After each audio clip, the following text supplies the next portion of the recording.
এখানো বাপজিরা আমার ভাইরা আমার, যে বিশ্বের নবী কুল কায়নাতের নবী জনাবে মুহাম্মদ রাসূলুল্লাহ সাল্লাল্লাহু তাআলা আলাইহি ওয়াসাল্লামের নিকটে এক সওয়াল এসে দাঁড়িয়ে গেল। বিশ্বের নবী কুল কায়নাতের নবী জনাবে মুহাম্মদ রাসূলুল্লাহ সাল্লাল্লাহু তাআলা আলাইহি ওয়াসাল্লাম ওই সমাতে আপন দেখলেন তো হযরতে শেরে খোদা আলী রাদিয়াল্লাহু তাআলা আনহু বিশ্বের নবীর বাম সাইডে বসে আছেন। জোরে একবার বলুন সুবহানাল্লাহ। সুবহানাল্লাহ। ও আমার ভাইরা বাপজিরা মা বোনেরা আমার, বিশ্বের নবী আমার ওই সমাতে আলী রাদিয়াল্লাহু তাআলা আনহুকে বললেন, ও আলী দেখো দেখো এই সওয়ালি আমার নিকটে এসেছে, তারে কিছুটা তুমি আপন টাকা পয়সা অর্থ দিয়ে দাও। কিন্তু আলী রাদিয়াল্লাহু তাআলা আনহু যেদিনকে বাড়িতে কাজকর্ম যদি না করতেন তবে সেই দিনকে তার বাড়িতে খাবার খাদ্য হতো না। ওই আলীর দিকে লক্ষ্য করে বিশ্বের নবী আমার বললেন, সঙ্গে সঙ্গে আলী রাদিয়াল্লাহু তাআলা আনহু চিন্তায় চিন্তিত হয়ে গেলেন। আজকে নবী মুস্তাফা আমারে যখন হাত দেওয়ার জন্য বলে দিলেন, তবে আজকে আমি কি করে না করতে পারি। তাই বিশ্বের নবীর কথা মতো আলী রাদিয়াল্লাহু তাআলা আনহু চট করে উঠে তিনার বিবি হযরতে মা ফাতেমাতুজ জোহরা রাদিয়াল্লাহু তাআলা আনহার দিকে রওনা হয়ে গেলেন। আর ফাতেমাতুজ জোহরার কাছে গিয়ে আলী রাদিয়াল্লাহু তাআলা আনহু বললেন, ও বিবি ফাতেমা, আজকে বিশ্বের নবী কুল কায়নাতের নবী জনাবে মুহাম্মদ রাসূলুল্লাহ সাল্লাল্লাহু তাআলা আলাইহি ওয়াসাল্লাম এখানো সবাইকে দান করার জন্য আমারে অর্থ দেওয়ার জন্য বললেন। তবে ফাতেমা, বাড়িতে যদি কিছু অর্থ টাকা পয়সা আছে তবে একবার তুমি আমাকে দিয়ে দাও। ফাতেমা ওই সমাতে কাঁদতে লাগলেন। ফাতেমার দুই চোখ দিয়ে পানি পড়তে লেগে গেল। ফাতেমার দুই চোখের পানি ঝরঝর করে গড়ে গড়ে গড়ে গড়ে বুকের কাপড় পর্যন্ত ভিজে গেল। ফাতেমা আর স্থির ভাবে থামতে পারলেন না। ফাতেমা বললেন, স্বামী গো, ও গো আমার মাথার মনে নয়নের তারা, আমার বাড়িতে টাকা পয়সা তো দূরের কথা, বাড়িতে আমার খাবার খাদ্য পর্যন্ত নাই। আমরা পানি পান করে সারা দিনটা কাটিয়ে দে। বলে, স্বামী গো, আমার আব্বা নবী মুস্তাফার আদেশ কখনো অমান্য করা যাবে না। তবে আমার বাড়িতে অর্থ না থাকলো তো কি হলো, আমার দুই কলেজার টুকরো ইমাম হাসান ও হোসেন আছেন, তাদেরকে সঙ্গে নিয়ে গিয়ে ইহুদির বাড়িতে জামিনে রেখে আমার নবীর আদেশ আপন পালন করো। জোরে বলো। ফাতেমা বলছেন, স্বামী গো, আমার বাড়িতে টাকা পয়সা না থাকলো তো কি হলো, আমার দুই কলেজার টুকরো আছে, তাদেরকে নিয়ে গিয়ে ইহুদির বাড়িতে রেখে ওই অর্থ সওয়ালিকে দান করুন। জোরে বলো সুবহানাল্লাহ। সুবহানাল্লাহ। এমন কি আছে আমাদেরকে আল্লাহকে নিয়ামত এত টাকা পয়সা ধান দৌলত দিয়েছে, তাও সত্ত্বেও আমাদের আজকে আমরা খুব কানচুসি করি। যাই হোক ভাই আমার, নবীর মহব্বতে কোনো একজন ভাই এখনই দিবেন না। তবে বাপজিরা ভাইরা আমার, ও দরদি বা জননীর আমার, ওই সমাতে আলী রাদিয়াল্লাহু তাআলা আনহু দুই কলেজার টুকরোর দুই হাতটাকে ধরে নিয়ে ও আমার মা জননীর আমার ফাতেমাতুজ জোহরা রাদিয়াল্লাহু তাআলা আনহার কাছ থেকে নিয়ে চলতে আরম্ভ করলেন। তবে বাপজিরা ভাইরা মা জননীরা আমার, হযরতে আলী রাদিয়াল্লাহু তাআলা আনহু ওই সমাতে দুই কলেজার টুকরো ইমামে হাসান ও হুসাইনকে নিয়ে গিয়ে ইহুদির বাড়ির দরজাতে আপন গিয়ে হাঁক দিয়ে দিলেন। ওই সমাতে ইহুদি চট করে বাড়ির ভিতর থেকে বাইরে আসলো। আসার পরে বলে, কি এমন হয়েছে বলো, আমার দরজাতে সে এইভাবে ডাক কেন হাঁক দিতেছো বলো। আলী বললেন, ইহুদি রে, আমার দুই কলেজার টুকরো ইমাম হাসান হোসেনকে তোমার বাড়িতে আমি দিয়ে দিলাম, তবে এহানো দেওয়ার অতিবতে রক্তে আমাকে কিছু অর্থ টাকা পয়সা দিয়ে দাও। এহানো আলী বললেন ইহুদি শুনে নাও, এহানো যে বাচ্চা আমার ইমাম হাসান হোসেনকে রেখে যায় তোমার বাড়িতে জামিনে রেখে যাচ্ছে, তবে যে সূর্য ডুবার আগে যদি এই অর্থটা আমি পরিশোধ যদি না করতে পারি, তবে আমার দুই কলেজার টুকরো তোমার বাড়িতে গোলামি করবে। বেনাবিকে তাই কিছু দিয়েছে আল্লাহ তার দানকে যাতে কবুল করে নাই। এহারো ওই সমাজে ইহুদি আপন বড় খুশি আনন্দিত হয়ে গেল। ইমামে হাসান ও হোসেনকে ইহুদি আপন বাবা নিয়ে নিল, আলীকে কিছু অর্থ টাকা পয়সা ইহুদি আপন দিয়ে দিল। ওই সমাজে আলী রাদিয়াল্লাহু তাআলা আনহু দৌড়ে দৌড়ে দৌড়ে দৌড়ে বিশ্বের নবীর কাছে চলে গেলেন। আলী নবী মুস্তাফার নিকটে যে গেলেন, সঙ্গে সঙ্গে নবী আমার বললেন আলী ওই সওয়ালিকে দিয়ে দাও। আলীকে যেমনি আলী যেমনি সওয়ালিকে দিয়ে দিলেন, আলী এদিকে বাবা চট করে মদিনার গলিতে গলিতে ঘুরতে লাগলেন কত টাকা পয়সার জন্য। কেননা কি সূর্য ডোবার আগে পর্যন্ত যদি না পরিশোধ করতে পারে, তবে নবী মুস্তাফার নওয়াসা ইমামে হাসান ও হোসেন ফাতেমার কলেজার টুকরো ইহুদির বাড়িতে গোলামি করবে। বিশ্বের কিতাবের পাতায় পাতায় লেখা হবে, সারা দুনিয়ার মানুষ জানতে পারবে ইহুদির বাড়িতে তারা গোলামি করেছে। আলী বাবা কোথায় অর্থ পেলেন না, তিনার বিবি হযরতে ফাতেমাতুজ জোহরা রাদিয়াল্লাহু তাআলা আনহার নিকটে গেলেন। আলী বাবা দাঁড়িয়ে দাঁড়িয়ে ফাতেমার দিকে লক্ষ্য করলেন, আর এমনকি দুই চোখের পানি দরজর করে ঝরে গেল। ফাতেমা বললেন স্বামী গো, ও গো আমার মাথার মনি নয়নের তারা, আপনি কেন এভাবে আমার সম্মুখে কাঁদেন? স্বামী গো একবার আপনি বলুন না কেন কেন এইভাবে কান্না করতেছেন গো স্বামী? আলী বললেন ফাতেমা, আমি ইহুদের সঙ্গে ওয়াদা করেছি সূর্য ডোবার আগে আগে তোমার অর্থ আমি পরিশোধ করে দিব।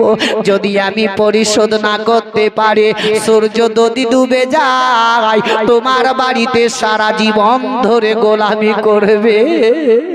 ফাতেমা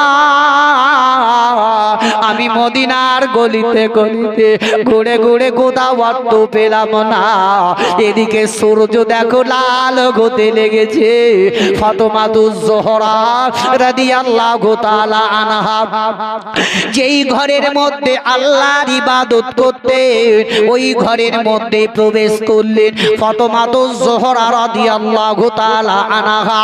আল্লাহর দরবারে দুই হস্ত তুলে দোয়া করতে লাগলেন, বলেন আল্লাহ গো তোমার হাবিবের নওয়াসা ইমামে হাসান ও হোসেন আমার দুই কলেজার টুকরো ইহুদের বাড়িতে জামিনে রেখেছে, সূর্য ডুবার আগে পর্যন্ত যদি অর্থটা পরিশোধ না করতে পারা যায়, তারে সারা বিশ্বের মানুষ জানবে, ইসলামের পাতায় পাতায় লেখা হবে নবীর নওয়াসা ইমামে হাসান ও হোসেন ইহুদির বাড়িতে গোলামি করেছে।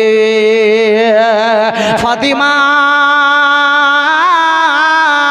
হাত তুলে দোয়া করতেছিলেন, এমনকি ফাতেমার চোখের পানি জমিনে যেমন এক ফোঁটা পড়ে গেল, ওই এক ফোঁটা পানির পরিবর্তে একটা মতি তৈরি হয়ে গেল। একটা মতি যখন তৈরি হয়ে গেল, ওই সমাজে ফাতেমাতুজ জোহরা রাদিয়াল্লাহু তাআলা আনহা ঘরের ভিতর থেকে বাইরে মতিটা নিয়ে তার স্বামীর হাতে দিয়ে বললেন, স্বামী গো, ও গো আমার মাথার মনি নয়নের তারা, আপনি এই মতিটা নিয়ে চলে যান, আমার কলেজার টুকরোকে ইহুদির বাড়ি থেকে জামিন করে নিয়ে আসে। দেখো ফাতেমা যদি কেঁদেছেন, তার চোখের পানি যদি জমিনে পড়েছে, তো পানির ফোঁটাতে মতি তৈরি হয়েছে। জোরে বলো। আমাদের ওইরকম হবে ভাই? আমরা সেরকম কাঁদতে জানি? আমরা লোক দেখানো কাঁদি। যেমন বাপ মা যদি মরে, তেমন এমন মেয়ে ছেলে আছে বুঝলেন, বাপ মার ভাগ নেওয়ার লাগি এমন করে কাঁদবে মনে হচ্ছে এর মতো আর কেউ ভালোবাসতো না বাপকে। কাঁদে না? হ্যাঁ মাও করে মাথার কাপড় কোন দিকে আর পিঠের কাপড় কোন দিকে এত কেঁদে পড়ে লড়তে যাচ্ছে মনে হচ্ছে এর মতো আর বাপকে কেউ ভালোই বাসতো না। আর বেঁচে থাকাকালীন কখনো বাপের কাছে দুটো আপেল পৌঁছে দেবো। সুবহানাল্লাহ। যে যা পারবেন তাই সারে বললে এ দেশে আর ভালো লাগে না গো নবিয়ে না, মন যেতে চাই সোনার মদিনা। জুড়ে বলো সুবহানাল্লাহ। এত আওয়াজ জোরে বলেন। দেশে আর ভালো লাগে না গো নবিয়ে না, মন যেতে চাই সোনার মদিনা। মদিনার ওই মাটি পেলে চোখে দিতাম সুরমা বলে, মদিনার ওই মাটি পেলে চোখে দিতাম সুরমা বলে, তবে মিত মনের বাসনা গো নবিয়ে না, মন যেতে চায় সোনার মদিনা। দেশে আর ভালো লাগে না গো নবিয়ে না, মন যেতে চায় সোনার মদিনা।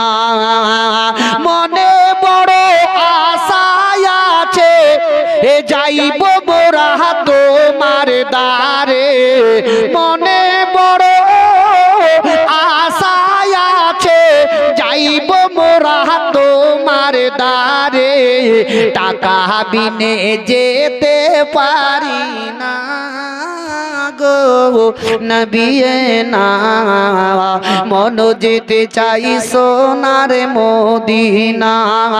এ দেশে আর ভালো লাগে না গো নবিয়ে না, মন যেতে চাই সোনার মদিনা। ভাগ্যে যদি থাকে লিখা ও নিশ্চয়ই পাইব তোমার দেখা, তখন খুলে বলবো মনের বেদনা গো ও নবিয়ে না, মন যেতে চাই সোনার মদিনা। আল্লাহ ও বাবা জীবনের আমার ভাইরা মা বোনের আমার, হযরতে আলী রাদিয়াল্লাহু তাআলা আনহু ওই মতিটা নিয়ে ইহুদির দরজাতে আপন চলে গেলেন। এদিকে সূর্য লাল হয়ে গেল। ইহুদির কাছে গিয়ে আলী বললেন, ইহুদি রে, যেই অর্থটা তুই আমারে দিয়েছিস ওই অর্থের পরিবর্তে এই মতিটা নিয়ে নে, আর যতটা তুই অর্থ দিয়েছিলি তা মিটিয়ে দে, আর বাদ বাকি অর্থটা আমার অপাস করে দে। আলী রাদিয়াল্লাহু তাআলা আনহুর নিকট থেকে ওই ইহুদিটা মতি নিয়ে হাতে নড়াচড়া করতে লেগে গেল। ইহুদি মতিটা দেখার পরে বাবা আলীর মুখের দিকে তাকিয়ে দেখতে লাগলো। আলীকে আপন ইহুদি বলল, আলী রে, এই মতি আমি নিব না রে, আর যে টাকা তোমার আমি দিয়েছি ওই টাকার পরিবর্তে টাকায় আমি নিব, তবে এই মতিটা আমি নিব না। ইহুদি আপন মতিটা নেড়ে নেড়ে দেখলো, যদি এই মতিটা আমি দাম দিয়ে আমার পুরো খাজানা যদি বিক্রি করা হয় তবু মতির দাম দেওয়া যাবে না। এত মতির দাম, এত দাম। ইহুদির কাছ থেকে আলী বাবা মদিনার গলিতে গলিতে চলতে লাগলেন। ইহুদি বলল, আলী রে, ওই দেখো সূর্য লাল হয়ে গেছে, যদি তুমি না দিতে পারো তোমার দুই কলেজার টুকরো নবীর নওয়াসা আমার বাড়িতে গোলামি করবে। আলী রাদিয়াল্লাহু তাআলা আনহু মদিনার গলিতে গলিতে আপন বাবা ঘুরতে ঘুরতে ঘুরতে ঘুরতে ঘুরতে এমন কি বাবা স্বর্ণকারের নিকটে দোকানে দোকানে চলে গেলেন। কোন সওদাগর কিনতে পারলো না, ওই মতির দামটা কেউ দিতে পারলো না গো। এদিকে সূর্য বাবা ডুবো ডুবো হয়ে গেছে। ইহুদি দরজাখানা বন্ধ করে ঘরের ভিতরে ঢুকে গেল। আর আলী দিতে পারবি না, আমার বাড়িতে ইমাম হাসান ও হুসেন তারা গোলামি করবে। আল্লাহ রাব্বুল ইজ্জত বললেন সূর্যকে, ওরে সূর্য রে, আমার হাবিবের নওয়াসা ইমাম হাসান ও হুসেনকে আলী যতক্ষণ পর্যন্ত ইহুদির বাড়ি থেকে না নিয়ে যাবে চুল বরাবর সূর্য নিচে দিকে আর নামবে না। আল্লাহ রাব্বুল ইজ্জত যখন বলে দিলেন, ওই সূর্য বাবা স্থির ভাবে দাঁড়িয়ে গেল। আলী রাদিয়াল্লাহু তাআলা আনহু মায়ুস হয়ে গেলেন, কোথাও বাবা আর পেলেন না। আলী টুক টুক টুক টুক টুক টুক করে ইহুদির বাড়ির দিকে চলে আসলেন। ইহুদির দরজাতে আলী বাবা ডাক দিয়ে দিলেন, ওরে ইহুদি দরজাটা খোলো রে। ইহুদি ঘরের ভিতর থেকে বলতেছে, আলী তুমি ওয়াপাস চলে যাও, চলে যাও, তোমার দেখো দুই কলেজার টুকরো আমার বাড়িতে সারা জীবন ধরে গোলামি করবে। সূর্য এখন ডুবে গেছে, আর সূর্য নাই। আলী বললেন, ইহুদি রে, একবার ঘরের ভিতর থেকে বাইরে এসো, দেখো সূর্যটা এখনো লাল হয়ে আছে, এখনো সূর্য ডুবেনি, দেখো দেখো। ইহুদি বাপ যে বলতে আছে, ওরে আলী 5 ঘন্টা আগে আমি সূর্য লাল হতে দেখেছি, এখনো কি সূর্য ডুবেনি? এটা বিশ্বাস হয় না। আলী বলতেছেন, বলে ইহুদি রে, একবার বাইরে আয়না কেন? ঘরের ভেতর থেকে বাইরে এসে দেখ, সূর্য এখনো স্থির ভাবে দাঁড়িয়ে আছে, এখনো ডুবেনি। ইহুদি চট করে দরজা খুলে যেমনি বাইরে চলে গেল। 5 ঘন্টা আগে যেই জায়গাতে সূর্য দেখেছিল ওই জায়গাতেই সূর্য দাঁড়িয়েই আছে। ইহুদিকে আলী বলছেন, ভাই যেটা টাকা তুমি দিয়েছিলে আমি টাকার পরিবর্তে এখনো মতি তোমার দিছি, আমার 2 বাচ্চাকে দিয়ে দাও। ইহুদি সঙ্গে সঙ্গে বুঝতে পেরে আলীর হাতে হাত দিয়ে কলমা পড়ে ঈমান নিয়ে এসেছিল। জোরে বলো সুবহানাল্লাহ। তবে ভাইরা আমার, বাপজিরা আমার, এখনো বিশ্বের নবীর বয়োজ্যেষ্ঠ সাহাবী যার কথা বলছিলাম, আবু বকর সিদ্দিক রাদিয়াল্লাহু তাআলা আনহু, বিশ্বের নবীর নিকট থেকে যখন হেঁটে হেঁটে রাস্তা দিয়ে যান, এই কথাটাই বলে ইনশাআল্লাহ ভিডিও সমাপ্তি করব। এই দেখেন আপনাদের বক্তা এবার কাছাকাছি 2-3 মিনিটের পরে ঢুকছে। ইনশাআল্লাহ ওনার মুখ থেকে সুমধুর আওয়াজে বক্তব্য, জীবনে কাহিনী শুনতে পাবেন, বিভিন্ন রকমের নাট গজল শুনতে পাবেন। এই মাদ্রাসার প্রাক্তন সেক্রেটারি, তার স্ত্রী এবং তার ছেলে, সেক্রেটারির নামে 5000 টাকা দান করেছে। এখন প্রাপ্ত যিনি সেক্রেটারি, তার স্ত্রী, তার স্বামীর নামে,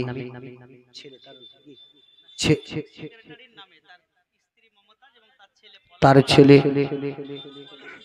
আল্লাহু আকবার, ইয়া রাসূলুল্লাহ। নারে তাকবীর, নারে রিসালাত, উলামায়ে আহলে সুন্নাত জিন্দাবাদ। জীবনী বক্তা ওবাইদুল ইসলাম জামালি সাহেব জিন্দাবাদ। নারে তাকবীর, আল্লাহু আকবার, নারে রিসালাত, ইয়া রাসূলুল্লাহ। মাশাআল্লাহ, এদিন চলে এসেছেন ভাই। যাই হোক, প্রাপ্ত সেক্রেটারির স্ত্রী এবং ছেলে তারা মিলেই তার স্বামীর নামে 5000 টাকা দিয়েছেন। আল্লাহ রাব্বুল ইজ্জত তাদের দানকে কবুল করে নিয়ে আল্লাহ রাব্বুল ইজ্জত তাদের মনের আশাকে যাতে পরিপূর্ণ করে দেয়। জোরে সকলে বলুন আমিন সুম্মা আমিন। ভাই আমার সময়ও হয়ে গেল, আপনারা মন দিয়ে স্থিরভাবে কারবালায় যান, শেষ বিদায় নিয়ে নবীর কাছ থেকে। তবে ভাই আপনাদের কাছ থেকেও আমি যাচ্ছি, আর নসিবে এই জায়গায় জুটবে কি বলা যায় না। জুটবে ভাই? এই জবান এই নসিব আর কখনো জুটবে কি বলা যাবে? আপনি আমার সঙ্গে সাক্ষাৎ হবার কোনো বলা যাবে? খোদা না জানে আল্লাহ কার হবে। তবে 10টা টাকা যে ভাই মা জননী আমার ছেলে হিসাবে ভাই হিসাবে যদি পারেন মাত্র 5 টাকা 10 টাকা শেষ দিয়ে যাবেন। তাই বলে ইমামে হাসান ও হুসাইন নবী মুস্তাফা রওজাতে দাঁড়িয়ে দাঁড়িয়ে দাঁড়িয়ে দাঁড়িয়ে কেঁদে কেঁদে দয়ার নবী মুস্তাফা আমার ওখানে রওজা থেকে যখন কারবালাতে যায়, ইমামে হুসেন বলেছেন যখনই দয়ার ইমামে হুসেন শেষ মুহূর্তে আপন বলেছিলেন কে বিদায় দেওয়ার সময়তে, দয়ালে নানা দয়া করে একবার বিদায় দাও, আর দয়ালে নানা দয়া করে একবার বিদায় দাও, তোমার নাতি যাচ্ছে চলে কারবালার ময়দান গো নানা, তোমার হুসেন যাচ্ছে চলে কারবালার ময়দান। নানা আমার দয়ার সাগর আমায় নিয়ে করে আদর, নানা আমার দয়ার সাগর আমায় নিয়ে করে আদর, ও গো নানা দয়া করে একবার বিদায় দাও, ও গো নানা দয়া করে একবার বিদায় দাও, তোমার নাতি যাচ্ছে চলে কারবালার ময়দান গো নানা, তোমার হুসেন যাচ্ছে চলে কারবালার ময়দান। মাহির দাঁড়ি সওয়ালি সওয়ালি করে কেউ না যায় গো খালি ফিরে, মাহির দাঁড়ি সওয়ালি সওয়ালি করে কেউ না যায় গো খালি ফিরে, ও গো আমা দয়া করে একবার বিদায় দাও, ও গো আমা দয়া করে একবার বিদায় দাও, তোমার বেটা যাচ্ছে চলে কারবালার ময়দান গো আম্মা, তোমার হুসেন যাচ্ছে চলে কারবালার ময়দান। জোরে বলো।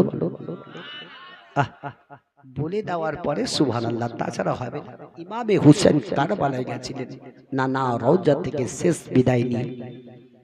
তাই আমি বলবো বাপজিরা আমার, আমি পড়েছিলাম ছোট্ট ছোট দুটো আয়াত, মুহাম্মাদুর রাসূলুল্লাহ সাল্লাল্লাহু তাআলা আলাইহি ওয়াসাল্লাম, দ্বিতীয় আয়াত পড়েছে মুহাম্মাদ সাইলা ফালা তানহার।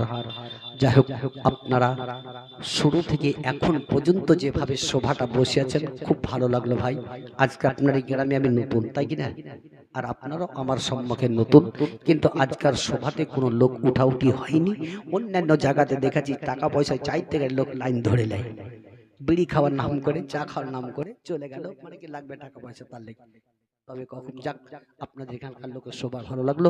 আল্লাহ আপনাদেরকে আরো আমার পরে পরে আমার ভাই ওবায়দুল সাহেব আসছেন, ওনার মুখ থেকেও সৌন্দর্যভাবে শুনবেন শুরু থেকে শেষ পর্যন্ত। এখানে যদি আপনার দেখেন যতক্ষণ পর্যন্ত জায়গায় বসে থাকবেন ততক্ষণ পর্যন্ত আপনাদের প্রতি আল্লাহর রহমত নাজিল হতেই থাকবে। জোরে বলুন। যদিও শুনতেও ভালো না লাগে, বসে বসে জায়গায় ঘুমাবেন তবু রহমত পাবেন, পালাবেন না শেষে।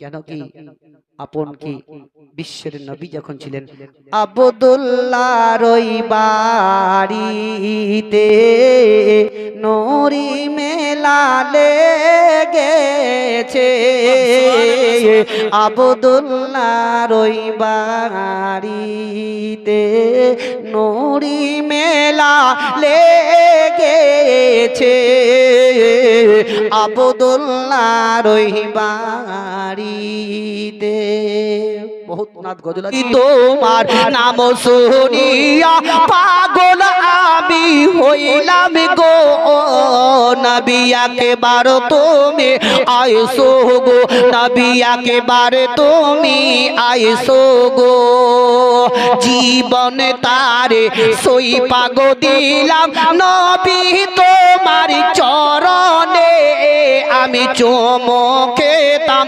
কদমে, আমি চুমো খেতাম কদমে, নবী তোমার নাম শুনিয়া পাগল আমি হইলাম গো নবী একবার তুমি আইসো গো, নবী একবার তুমি আইসো।